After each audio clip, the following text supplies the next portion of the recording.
গলে যাবে না, সরিয়ে দেবো।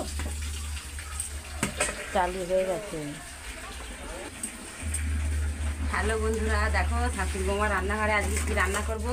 দেখো বড় বড় কাতলা মাছের মাথা দিয়ে পটল আলু দিয়ে আর নানা রকম মশলা দিয়ে একটা দমদম তরকারি করবো। দেখো প্রথমে কড়া বসিয়ে দিয়েছি, আমি ওতে তেল দিয়ে দেবো।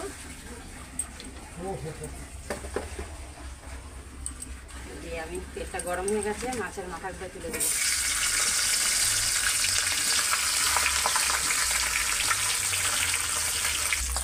হ্যালো বন্ধুরা, দেখো মাছের মাথাটা ভাজা হয়ে গেছে, এবার আমি তুলে নেবো, নিয়ে তোমার দিকে দেখাচ্ছি। দেখো বন্ধুরা, মুড়োটা ভেজে তুলে নিয়েছি আমি। ওই তেলেতে এবার পটলগুলো তুলে দেবো। পটলটা ভালো আমি ভেজে নেবো লাল লাল করে, নিয়ে আমি আলুটাকেও ভেজে নেবো।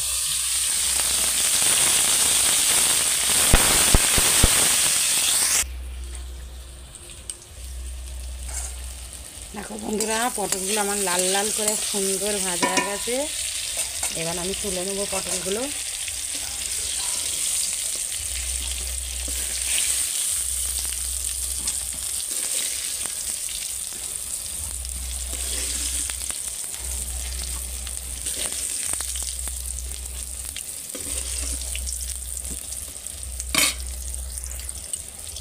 পটলগুলো আমার ভাজা তোলা হয়ে গেছে, এবার আমি ওই তেলেতেই আলুগুলো তুলে দেবো। দিয়ে আলুগুলোকেও ভালো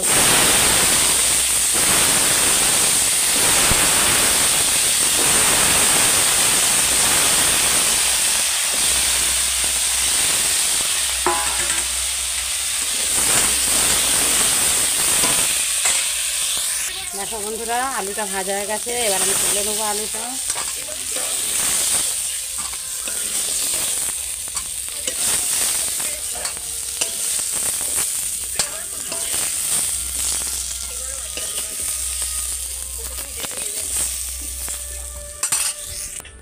এবার দেখো বন্ধুরা, আমি কড়াতে আরেকটু তেল দিয়ে দিয়েছি, এবার আমি পেঁয়াজ আর টমেটো কুচিটা তুলে দেবো।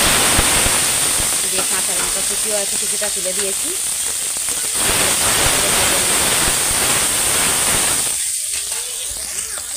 পেঁয়াজ টমেটো আমার ভাজা ভাজা হয়ে গেছে, এবার আমি যে মশলাটা করে রেখেছি সেটা ঢেলে দেবো। তাতে আদা রসুন বাটা আছে, মশলাটা ধুয়ে একটু জল দিয়ে দেবো। দিয়ে ওতে আমি বাদবাকি মশলাগুলো দিয়ে দেবো।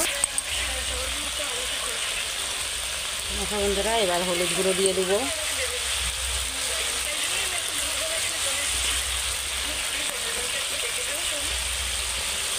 লঙ্কা দিয়ে দেবো,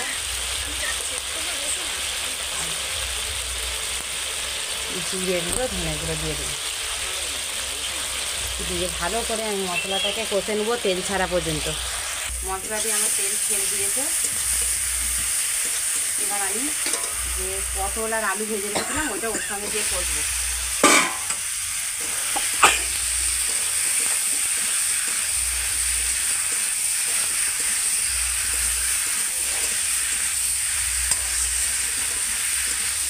দিয়ে আমি এবার একটু জল ঢেলে দেবো।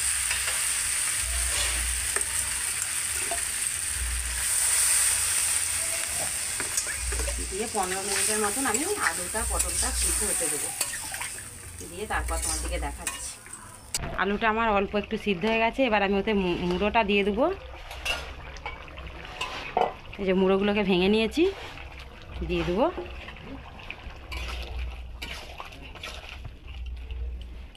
গরম মশলা বেটে রেখেছি, এতে গোটা গরম মশলা দিলে ভালো লাগবে, বেটে নিয়েছি।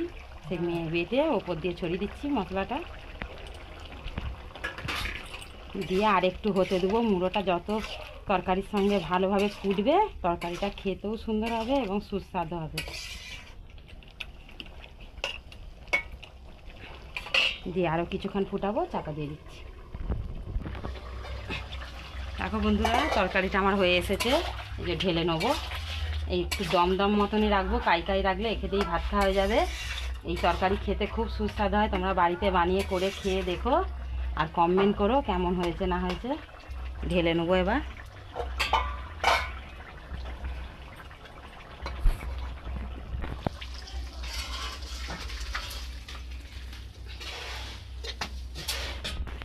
তরকারিটা আমার হয়ে গেছে, অনেকটা বেশি হয়ে গেছে, যার জন্য আর একটা ডিশে ঢালতে হলো।